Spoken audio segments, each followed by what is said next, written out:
Hello दोस्तों, नमस्कार। जय हिंद, जय भारत, वंदे मातरम। NCB education hub YouTube channel में आप सभी मित्रों का हार्दिक अभिनंदन है। दोस्तों, आज का अपना बातचीत का महत्वपूर्ण विषय है भारतीय संविधान के मौलिक अधिकार। मौलिक अधिकारों में दोस्तों समानता का अधिकार कंप्लीट रूप में पढ़ लिया जा चुका है। हम दोस्तों स्वतंत्रता के अधिकार के बारे में अध्ययन कर रहे हैं। स्वतंत्रता के अधिकार में दोस्तों अनुच्छेद 19 में जो 7 प्रकार की स्वतंत्रताएं दी गई है उनके बारे में दोस्तों ठीक तरीके से बातचीत हो चुकी है। आज दोस्तों हम स्वतंत्रता के अधिकार में अगले अनुच्छेदों के बारे में अध्ययन करेंगे। आइए दोस्तों क्लास प्रारंभ करते हैं। अपना जो अध्ययन का टॉपिक है उसका नाम है दोस्तों स्वतंत्रता का अधिकार। स्वतंत्रता का अधिकार, स्वतंत्रता का अधिकार पहले ही बता चुका हूं। स्वतंत्रता के अधिकार का उल्लेख भारतीय संविधान में अनुच्छेद 18 से लेकर अनुच्छेद 22 तक किया गया है भाई। अनुच्छेद 18 से नहीं है दोस्तों, अनुच्छेद 19 से है। अनुच्छेद 18 में तो समानता का अधिकार ही है जिसमें उपाधियों के अंत की बात कही गई है। अनुच्छेद 19 में दोस्तों हम 7 प्रकार की स्वतंत्रताएं पढ़ चुके हैं, जैसे अनुच्छेद 19 ए, बी, सी, डी, ई, एफ और जी। उनमें जो भी महत्वपूर्ण बातें हैं वो मैंने आपको ठीक तरीके से समझा दी है। आज दोस्तों हम पढ़ेंगे भारतीय संविधान का अनुच्छेद 20, आर्टिकल 20। अनुच्छेद 20 की जो महत्वपूर्ण बात है वह क्या है दोस्तों? वह है अपराधों की दोष सिद्धि। अपराधों की दोष सिद्धि में संरक्षण, यह बात कही गई है दोस्तों भारतीय संविधान के अनुच्छेद 20 में कि अपराधों की दोष सिद्धि से संरक्षण या अपराधों की दोष सिद्धि के मामले में संरक्षण। यदि कोई भी व्यक्ति अपराध कर देता है, चाहे वह सामान्य अपराध हो चाहे गहन अपराध हो, अपराध करने के बाद में अपराधी के पास में कौन कौन सी स्वतंत्रताएं होती हैं वो दोस्तों इस अनुच्छेद में बताई गई है। अपराधों की दोष सिद्धि में संरक्षण के मामले में दोस्तों मुख्य रूप से जो पहली बात है वो यह है कि अपराधी को सजा क्या सुनाई जाए? सजा सुनाई जाए दोस्तों कि अपराधी ने जिस समय अपराध किया है उस समय जो कानून बना हुआ है ना दोस्तों, उसी कानून के तहत सजा दी जाए। अर्थात सजा के रूप में अपराध के समय बने कानून के तहत सजा, अपराध के समय बने कानून के तहत सजा दी जाए भाई। अपराधी की दोष सिद्धि के संरक्षण की पहली बात यही है भारतीय संविधान के अनुच्छेद 20 में कि अपराधी ने जिस समय अपराध किया है और उस समय भारतीय संविधान में जो कानून बना हुआ है उसी कानून के तहत उसे सजा दी जाए, न कि बाद में बनाए गए कानून के तहत सजा दी जाए। आगे बात समझ में? ठीक है दोस्तों, इस भारतीय संविधान के अनुच्छेद 20 में जो दूसरी महत्वपूर्ण बात कही गई है इस अपराधों की दोष सिद्धि से संरक्षण के मामले में वह है कि एक अपराध के लिए एक बार सजा, एक अपराध के लिए एक बार सजा या एक सजा का प्रावधान। यह दोस्तों अपराधी के पास में एक और स्वतंत्रता है या अनुच्छेद 20 में दी गई दूसरी स्वतंत्रता है कि यदि कोई भी व्यक्ति एक अपराध करता है तो उसे एक अपराध के बदले एक ही सजा सुनाई जाए। यह नहीं कि दोस्तों उसे एक ही अपराध के मामले में उसे अनेक प्रकार की सजाएं दी जाए। स्वतंत्रता का अधिकार तो यह कहता है कि अपराधी को एक अपराध के लिए एक ही सजा दी जाए। ठीक है, इसकी जो तीसरी महत्वपूर्ण बात है अनुच्छेद 20 की वह यह है कि अपराधी को कभी भी स्वयं के विरुद्ध या स्वयं के खिलाफ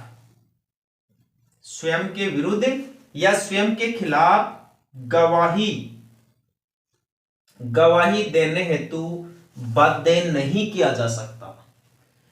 कोई भी कोर्ट, कोई भी जज या कोई भी वकील या कोई भी व्यक्ति अपराधी के ऊपर यह दबाव नहीं डाल सकता कि वह स्वयं गुनाह कबूल करे या खुद के खिलाफ खुद गवाही दे न्यायालय के अंदर।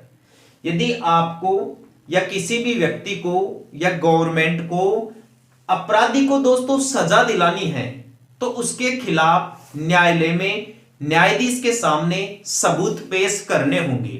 किसी दूसरे व्यक्ति के द्वारा दी गई गवाही ही मान्य होती है, ना कि स्वयं अपराधी के द्वारा दी गई गवाही। तो भारतीय संविधान के अनुच्छेद 20 में अपराधों की दोष सिद्धि में संरक्षण से संबंधित स्वतंत्रता का अधिकार दिया गया है और इसमें दोस्तों एक अपराधी को 3 प्रकार की ये स्वतंत्रताएं दी गई है। पहली स्वतंत्रता है कि अपराधी को सजा वो ही दी जाए या उसी कानून के हिसाब से दी जाए जब उसने अपराध किया था, उस समय कानून बना हुआ था। दूसरी स्वतंत्रता है अपराधी को एक अपराध के लिए एक बार सजा दी जाए। इसमें तीसरी बात कही गई है कि अपराधी को कभी भी न्यायालय में स्वयं के विरुद्ध गवाही देने के लिए बाध्य नहीं किया जा सकता। आ गई बात समझ में? ठीक है दोस्तों, अब पढ़ें भारतीय संविधान का अनुच्छेद 21 आर्टिकल 21। ठीक है, भारतीय संविधान का अनुच्छेद 21। अनुच्छेद 21 में उल्लेख किया गया है भाई प्राण और दैहिक, प्राण और दैहिक स्वतंत्रता का अधिकार, प्राण और दैहिक स्वतंत्रता का अधिकार। प्राण और दैहिक स्वतंत्रता के अधिकार से क्या मतलब है भाई?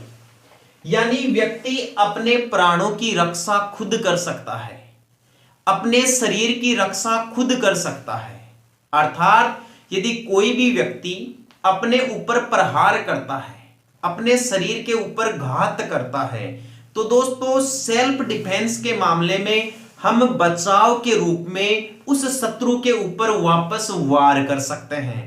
हमें संविधान यह स्वतंत्रता देता है कि अपने प्राण बचाने के लिए, अपनी जान बचाने के लिए, अपने शरीर की रक्षा करने के लिए अपन शत्रु के ऊपर प्रतिघात कर सकते हैं। और यही स्वतंत्रता भारतीय संविधान के अनुच्छेद 21 में वर्णित है, जिसे प्राण और दैहिक स्वतंत्रता के नाम से जाना जाता है।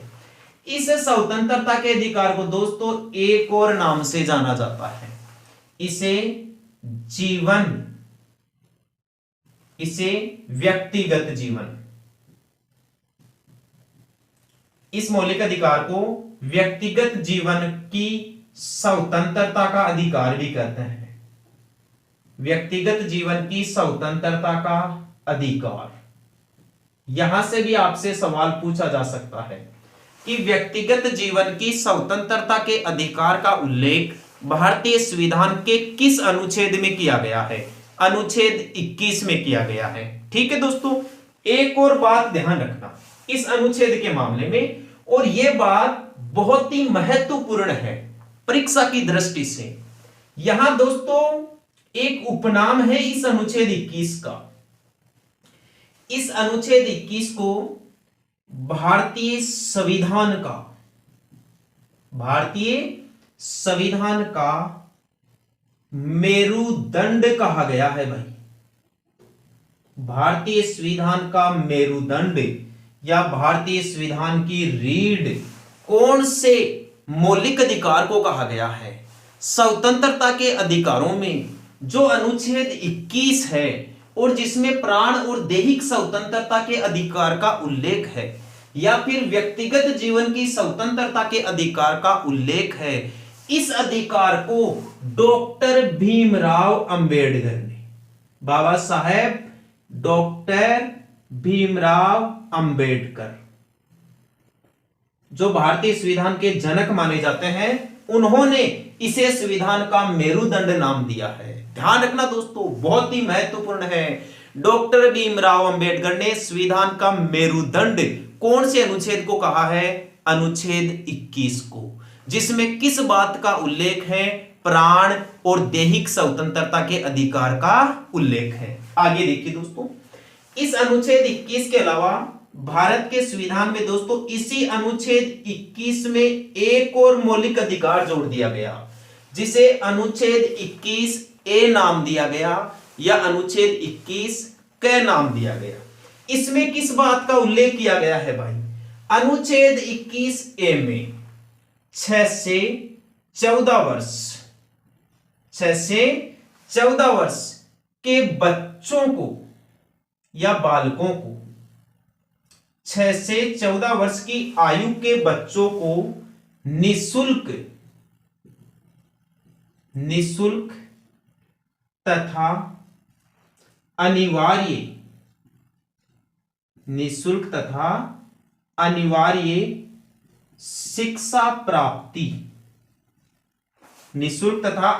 शिक्षा प्राप्ति का अधिकार। आपसे पूछ ले कि भारतीय संविधान के अनुच्छेद 21 में जो क जोड़ा गया या ए शब्द जोड़ा गया या ए उपभाग जोड़ा गया यानी अनुच्छेद 21 ए, इसमें किस बात का उल्लेख किया गया भाई? इसमें उल्लेख किया गया है 6 से 14 वर्ष की आयु के बच्चों को निःशुल्क तथा अनिवार्य शिक्षा प्रदान करने की स्वतंत्रता है।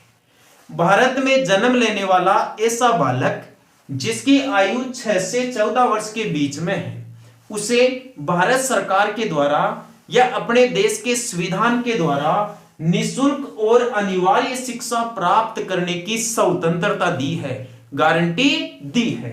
अब यहां जो दूसरा इंपॉर्टेंट सवाल पूछा जाता है वो यह पूछा जाता है कि ये अनुच्छेद 21 ए भारतीय संविधान में कब जोड़ा गया, किस दिन जोड़ा गया, किस तारीख को जोड़ा गया?